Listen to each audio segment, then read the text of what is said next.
You're listening to Four Things to Know, a WCCO daily news podcast. Today is Thursday, May 14th. I'm Maria Lisignoli. I'm Johnny Kahner. Thanks for listening and watching us on Four Things to Know. Our first thing to know today, former Republican State Senator Justin Eichorn is now in handcuffs after pleading guilty in court.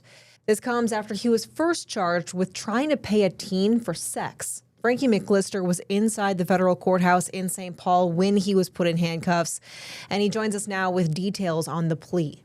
Prosecutors allege that he was responding to an online prostitution ad that was set up as a sex trafficking sting by police. Now today, right inside of the courthouse here in St. Paul, he pleaded to an attempted possession of child pornography. Now the senator was the senator up until March of 2025. He was representing District 6. He was formally charged with attempted enticement of a minor. Now under federal sentencing guidelines, he would have faced a minimum of 10 years in prison if convicted of that charge. But instead, this plea is now a lesser charge where he admitted in the sexting to asking who he thought was a teen to text him nude pictures. Now, while defending him today, his attorney suggested that he has zero criminal history, has some medical issues such as carpal tunnel syndrome, and has a divorce hearing coming up in June. But the plaintiff's lawyer said those aren't real issues that apply to the case. Now, the judge did say right at the end here that he wants a sentencing case scheduled on the calendar ASAP, and the former senator will be held in the Sherburne County jail in the meantime. Number two today, you may have seen this. Minnesota lawmakers have reached a deal to end the session by this Sunday night's deadline. And both sides of the aisle are calling this a win. Here's WCCO's Esme Murphy from the Capitol. Deal has been reached basically on the bonding bill, on a bailout for HCMC, and also a rollback on license tab fees. This is an overarching deal, and it appears that the GOP, DFL, and the governor are all thrilled with it. It does three basic things. The HCMC deal, it provides $200 million in state aid to HCMC. We don't know where the money's coming from. Then it creates a reserve fund for HCMC, which can be used in the future. On the license tabs, and this is a big issue, people were getting very angry about this. They are going to be rolled back to 2022 levels. There's no start date yet, but people were very angry about that, and the Republicans are really touting that. And then there was agreement reached on a $1.28 billion bonding bill, all big deals. So that's one huge package that seems to have tied up most of the key things in the legislature. It looks like they're all on board. Things can go off the rails in the next few days, but it looks like that's a deal. But the work at the Capitol is not done yet. So for number three today, some lawmakers are threatening a sit-in over the gun reform bill. Now, the Minnesota Senate has already passed that gun control bill, but the House has not even brought it up for a vote. So some House Democrats say they will engage in an overnight sit-in in the House chamber if Speaker Lisa Damith does not report this bill by 5 p.m. today. The bill would ban semi-automatic weapons and high-capacity magazines. Today, advocates delivered a petition to Speaker Damith demanding the House take a vote on the bill. Timberlyn Mozaikis with Students Demand Action said nearly 8,000 Minnesotans signed that petition in less than a week. This is the will of Minnesota. Those signatures represent students who are tired of fearing for their futures. Parents terrified every time they drop their kids off at school. Survivors carrying unimaginable trauma. Families like those on Annunciation demanding change. Communities begging lawmakers to finally choose courage over politics. Speaker Damith has said the House will only vote on this bill after it passes through several committees, which it hasn't yet. Now, here's what Minnesota Governor Tim Walz had to say around noon today. If you're going to vote no, and you believe this idea of these assault weapons and high-capacity magazines, you absolutely believe with all your being that that is a right that can never be infringed upon in any way, you should proudly then vote no against this, and you should be proud to stand up. It makes me wonder, why don't you want to vote on this? And I think we all know if this bill comes to the House floor, it will pass. And number 4 today, you got to listen to this. A routine traffic stop ended with a young child pulling a gun from a Mickey Mouse diaper bag. St. Paul police say an officer on Monday pulled over a driver near the state capitol who was not wearing their seatbelt. It turns out he did not have a driver's license and there were warrants out for his arrest. So police arrested him, and then they turned their attention to 3 young children in the back seat. That's when police say one child was crying and another, quote, reached into the diaper bag for a tissue, then turned toward the officer holding a handgun. The officer had the child put the gun down on the car seat. Now, they say the handgun was not loaded, but it did have 6 rounds of ammunition in its magazine. I am sure that is not what the officer expected the child to pull out of a diaper bag. No, I mean, that's crazy. I haven't heard a story like that. And the good news is everyone's okay. There were no injuries. Yes. But yeah, wild. And we'll, of course, keep you updated on what we learn. Those are the 4 things to know today. Let's now get a check in on our next weather forecast. Hey guys, next weather meteorologist Adam Del Rosso checking in. Aside from that isolated storm chance here early this evening, we're going to clear things up, quiet down through the rest of the overnight. We're not going to cool off that much either. Overnight low temperatures only down to about 60 in the metro. Most of greater Minnesota will be able to fall back into the 50s. The winds will relax a little bit, but we will have some more breezes for our Friday tomorrow. We're going to have lots of sunshine, too. It's going to be a beautiful looking day tomorrow with high temperatures. Some of the warmest air we felt all year. We're expecting our highs to be in the mid and upper 80s. And now, here's more to know. The search continues today for a man who disappeared in the Minnesota River in Chaska. Investigators say a man in his 30s swam under the Highway 41 bridge yesterday afternoon and never resurfaced. Now, witnesses on the scene told the Carver County Sheriff's Office the man went into the water on his own, but at one point he went under and he didn't come back up. Crews have been using drones, an underwater-operated vehicle, sonar, a helicopter, and land searches to try to find this man. And we're also learning more about a young man who drowned on Tuesday. We first told you about this yesterday. Investigators say Cameron Walker is the 19-year-old who drowned in the Brainerd Lakes area.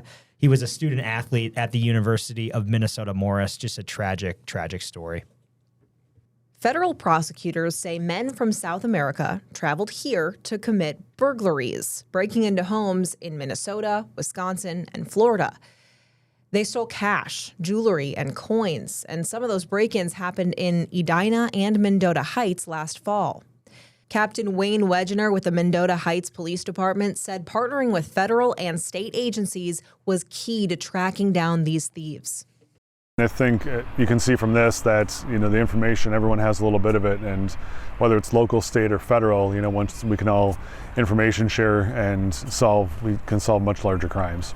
2 of the men are already going to prison, sentenced for their involvement in a burglary in Wisconsin. But now, if convicted on federal charges, they could face deportation or even decades in prison. A Minnesota man is charged with shooting a woman in the neck while driving with her kid in the back seat. This all stems from that shooting in Fridley that we told you about from last weekend. The charges say the woman was leaving a prom send-off with her 5-year-old girl in the car. That's when she backed into another vehicle. A man and his wife then jumped into that vehicle, their own vehicle, and chased the woman down, yelling at her before firing a shot. The victim then swerved onto the shoulder after she was hit. Now, court documents say that the victim realized she had been shot and was unable to move her arms or legs or lift her head.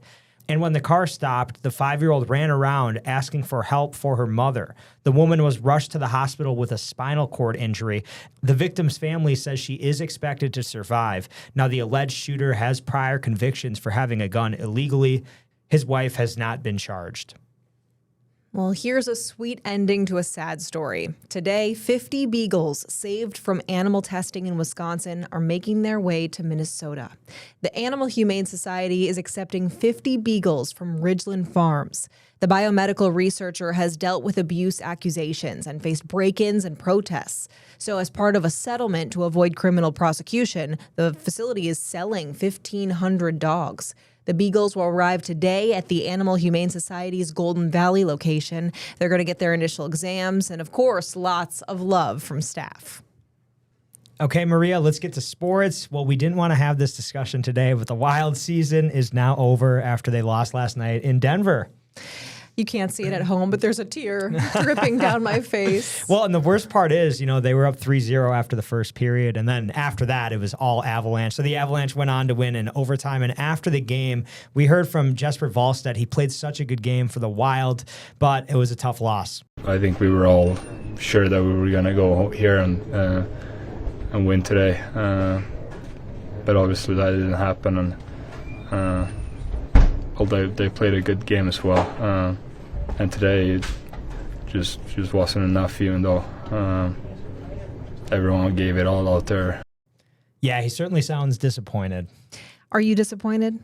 The Avalanche just proved they were the better team. We had a couple big injuries, which didn't help us. But just blowing a 3-0 lead, they had a big chance. We would have played, tomorrow night in St. Paul. And once you get to Game 6, you never know. One more win, and there's a Game 7.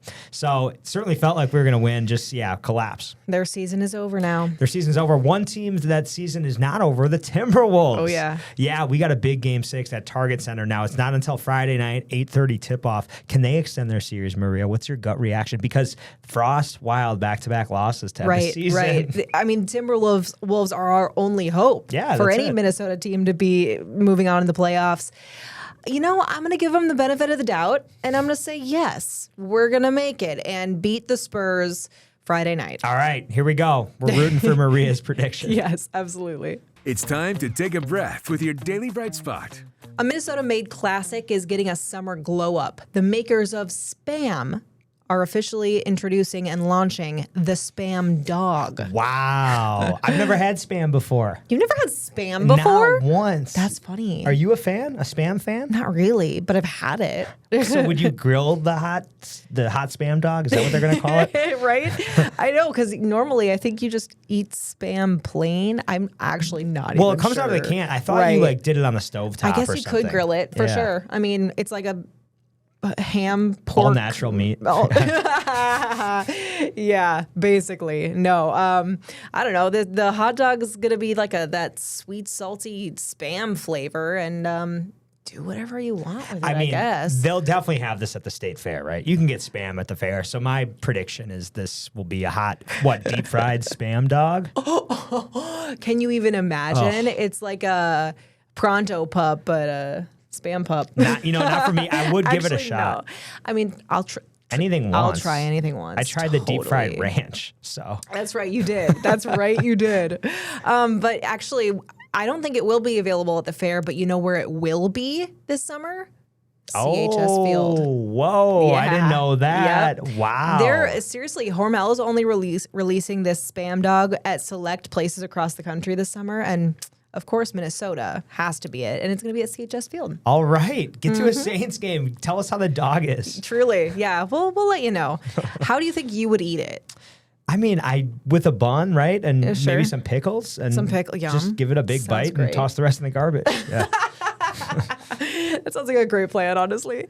I've heard people are doing like kimchi, chipotle mayo, pineapples, jalapenos. However you would do a hot dog or a brat. However you can get it down is what it sounds like. Yeah. Maybe it's good. Hey, maybe it's good. And it's Spam, so it's, Minnesota made. We love that. Absolutely.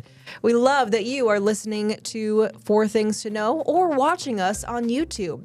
You can see Johnny and I every single weekday afternoon at 3 o'clock for the latest news.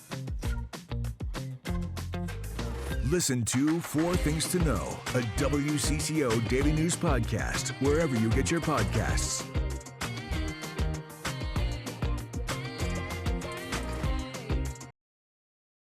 Love podcasts? Love Minnesota? Check out the WCCO podcast studio lineup. Hear the top stories of the day with 4 Things to Know. Discover top female athletes and teams from around the state on women in sports.